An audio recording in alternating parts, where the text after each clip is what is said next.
Hi guys, welcome to the channel. Today I would like to take a look at the astoundingly awesome PS Vita Homebrew games. Just to make things clear, these are not full-fledged, fully baked experiences, but rather fan-made, fun little projects that was brought to us by enthusiastic developers using engines like Unity to create it in their spare time and for free for us to have a little go with it.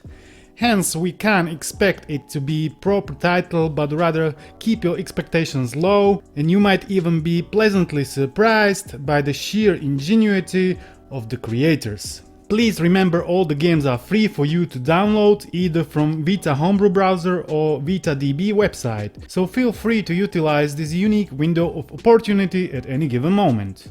And now, without any further ado, let's just dive right into it. At number 1 I've placed Cuphead. It's not a direct port, but rather just a recreation of the first boss with the Unity engine.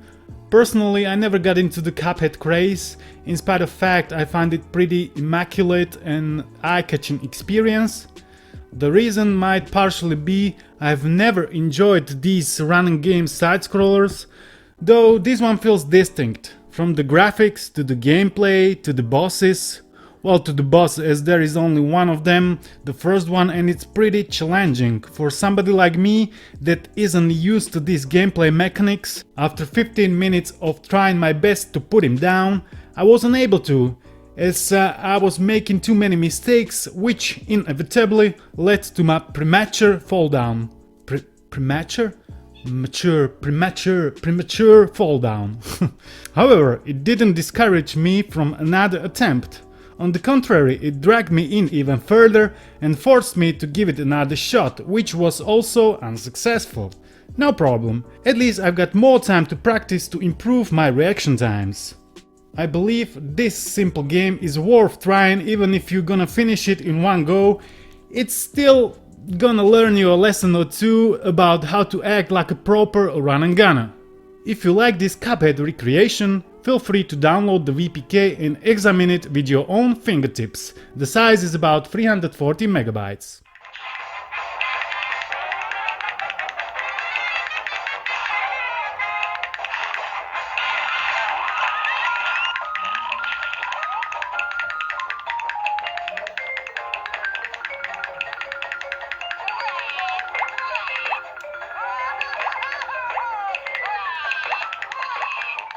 At number 2 I have the Lapy Games collection, developed by Lapy.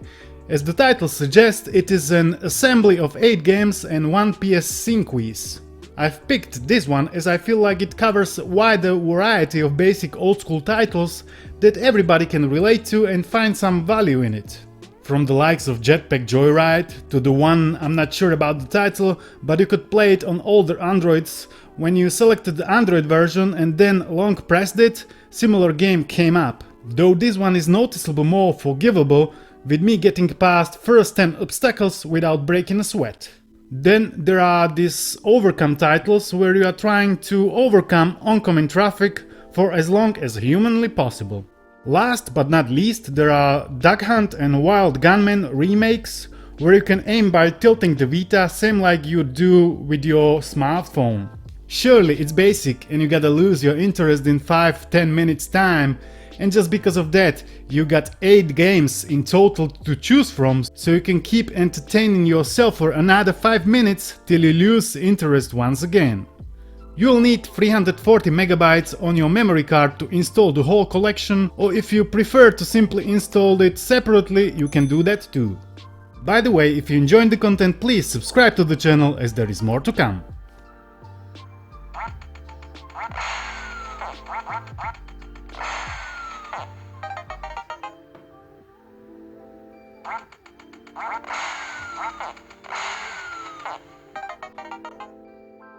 Number 3. Tropical Zone, developed by Vita Hex Games and made with Unity engine with the size of 220 megabytes. This homebrew game is a first-person shooter set in a tropical island where you can go anywhere, do anything kinda thing. You can even run across the sea or drive in a jeep or in a boat. Frame rate is around 30 FPS. The graphics are simple, but it is still not distracting you from the main objective, which obviously is to roam freely around and find someone to shoot at, with the help of many different weapon types being scattered across the island and waiting to be found and put to use in an acceptable manner. Obviously, Tropical Zone is a far cry from others' proper tropical island adventures. However, you don't need to shell out anything in exchange for using its assets. Thus, I perceive this opportunity as a worthwhile, and it undoubtedly deserves the place on this list.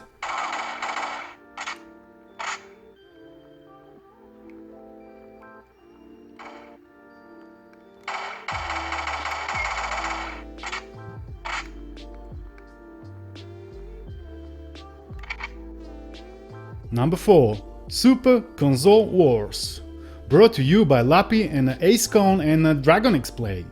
Another awesome example of original idea made with Unity engine. Unity. At its core it is side-scrolling shoot 'em up, though its appealingness lays at its presentation, which consists of choosing your camp either as a Phil Spencer or as a Shigeru Miyamoto or as a Mark Cerny, with its corresponding consoles and brand colors.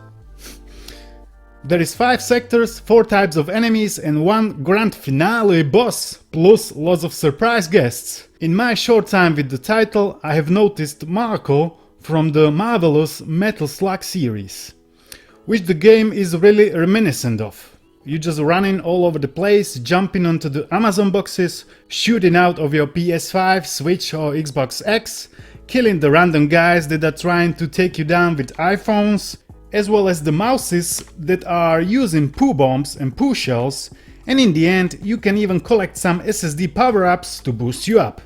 No need to see the game at all, and I'm into it just from the lines I've just pronounced. Sounds about right. If you feel the same, go and get it on your Vita. All you need is 230 MB of free storage in addition to the internet connection.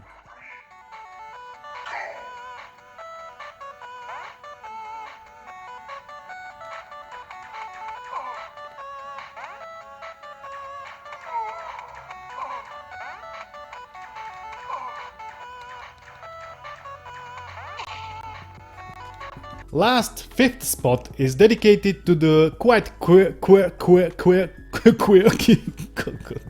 Last, 5th spot is dedicated to the quite quirky appearing homebrew with even quirkier name, The Great Adventures of Ned Mapagmao, titled after the developer himself, Ned Mapagmao. I guess that's how you pronounce it. To me it sounds like some kind of Indonesian language. The gameplay is also made with English as well as this language subtitles, so if you at any moment feel lost in the gameplay, just try to read out loud some of the foreign language lines and I guarantee it will cheer you up instantly and you'll completely forget about the thing you are lost in a gameplay and you start to focus more on the quirkiness itself. Besides that, it's basically not just a platformer but also a puzzle platformer, as often you gotta use boxes in order to proceed further to save the princess. The character carries the club or the mace and he is whacking it into the pixelated monsters to make his way into the end of the level.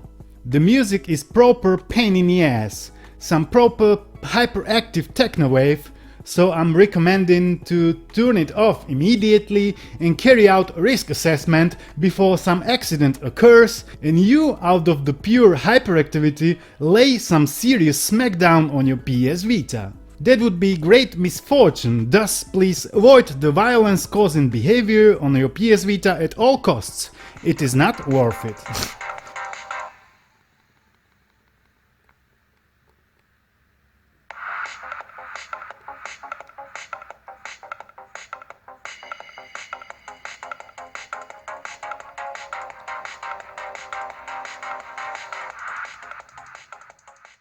There is many other homebrew creation worth talking about, not just these ones.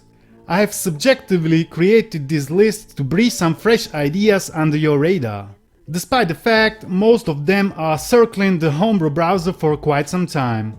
I would like to ask you guys, what is your favorite PS Vita homebrew game worth investing time into?